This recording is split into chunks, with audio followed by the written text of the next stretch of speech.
Oh, hello everyone. Today we got a short video. Might actually be a review for many of you instead of an entire lesson. And what we're going to be looking at here is page 10 of your Earth Science reference tables. Now, the last lesson we learned about the different layers of the Earth and some more details about that, about each layer that you don't get on page 10. But I think it's important just to take a look. So let's zoom in, first of all, to look at the different Earth's layers. First, we'll notice that down inside the Earth, as deep as you can go, we have the inner core. Both the inner core and the outer core are hypothesized to be composed of iron and nickel based on meteorite studies of density and composition. We're not really sure. That's just the best guess at this point. We've never drilled down through much deeper than just below the crust. And as you move outwards from the inner core, we have the outer core. Thought to be responsible for Earth's magnetic field because of the liquid iron here in this state. This is a liquid, and the inner core is a solid. We'll get to how you know that in a moment. Moving outwards, we have the stiffer mantle. It's definitely more rigid compared to the outer core. And above that, we have another part of the mantle, the plastic mantle, which is also called the asthenosphere. That layer we think is responsible for the convection currents, hot rock that's moving in circular motion here, which is drawing the plates apart at mid-ocean ridges, in this case the mid-Atlantic ridge. Now on the other end of the plastic mantle, the asthenosphere, it's drawing plates into each other where they collide at convergent boundaries, which we'll learn about in a few lessons. And the convergent boundaries create things like trenches, volcanic mountain ranges, and lots of earthquakes. Okay, above the asthenosphere, the plastic mantle, we have the rigid mantle.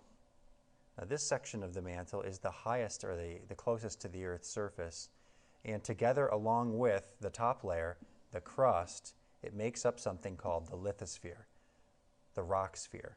So the lithosphere is actually two different parts, two different layers combined, the crust and the rigid mantle. Now, if you look over on the upper right-hand side, you'll see that each of these layers is marked with density. So we have our granitic continental crust at a 2.7. We have our basaltic oceanic crust a little bit more dense at 3.0, which is why when they collide, which happened way over here by the trench, the ocean crust subducts underneath. Then we have the moho. The moho is that layer that we talked about in the first lesson. It's not really a layer, it's just a place where seismic waves, earthquake waves, drastically change speed because they're traveling through rock layers of different density and composition. Moving deeper, we can see that as we get farther into the Earth, the density of the rock layers increases all the way up to 13.1 grams per centimeter cubed. So that's that's this particular top portion of this page in a nutshell. Don't forget that we have North America is this whole section here, and then the Atlantic Ocean starts here and runs all the way over. And they don't show Europe on this picture. They just show a small section of the Earth. Okay, moving on. See if we can erase all this in one big. Nope, yeah, a little bit. Okay, next we're going to be looking at the graphs below. So the first graph you'll see is the pressure graph. The pressure graph is measured in million atmospheres because the pressure is pretty intense inside the Earth. And you'll see that up near the surface, it's a low pressure, but as you travel deeper, the pressure climbs all the way up to a maximum pressure of roughly 3.6 to 3.7 million atmospheres, which is pretty intense. Now, the way this works is it corresponds to the picture above it. So for instance, in the outer core, which is up here, this section, the outer core corresponds to pressures here, which is about 1.8 million atmospheres, all the way up to just over 3 million atmospheres of pressure right here.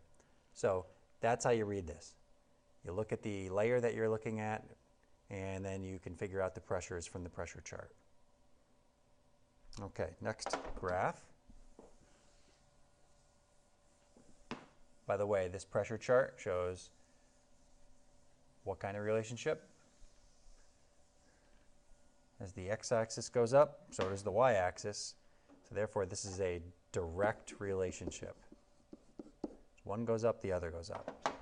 You remember that from beginning of the year. Okay, the next chart is the temperature chart. Now, it's hard to show this chart working with the picture above unless I zoom out. So first, let me just go over some things on the chart, and then we'll zoom out and practice. On the x-axis, you see depth inside the Earth from the surface all the way down to the inner core. On the y-axis, you'll see temperature in Celsius, climbing from 0 all the way up to, the graph goes up to at least 7,000 degrees Celsius, but the Earth doesn't get that hot on the inside. At least we don't think it does. And the way you read this is you look at the actual temperature line. It's the interior temperature of the Earth, and you might be asked for an actual temperature, or you might be asked to compare it to the melting point temperatures, which are these dashed lines on the graph. And if the interior temperature is above or hotter than the melting point, like it is between here and here, this area, then it's melted. You heat something up past its melting point, it melts. Here, the graph is below the melting point temperature, so it's a solid, as it is over in this section too. And you can see there's a real tiny section right in here with partial melting because the actual temperature is a little bit above that dashed melting point temperature line. So that's how this chart is read. Now let's take a look at how you apply it to the Earth picture, the cross section above.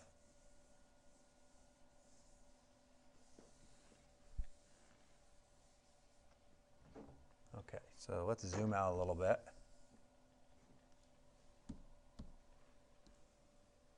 Draw it down. There we go. And let's say you were asked a question, what is the temperature at the boundary between the outer core and the stiffer mantle? For this kind of question, you'd simply look up here. You'd find the outer core, and the boundary between that and the stiffer mantle is this line right here. You'd simply follow this line down until it reached the temperature graph. You'd head over, and it's about 5,000 degrees Celsius. So that's how you read this. You might be asked, is it liquid or solid? Is the state of matter liquid or solid in the middle of the outer core? So we could just kind of estimate, all right, the middle of the outer core, here's the one edge, here's the other edge. The middle would be here. Follow it down, reach the temperature line, and then you got to compare, is the temperature above or below the melting point? Well, once again, here's that line.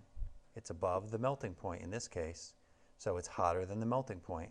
So it would be liquid rock at that particular depth. Let's say you were asked a different kind of question, like, for instance, what is the depth? How deep is it beneath the Earth's surface at the boundary between the outer core and the inner core? Well, in that case, you'd find the boundary, which is right here, and you'd run down all the way, skipping the temperature line because you're not asked for that, to the depth. And it's just over 5,000 kilometers, just over 5,000 depth beneath the Earth's surface. All right. And you also might be asked other kinds of questions. You know, you could think of a lot of different things could be asked here.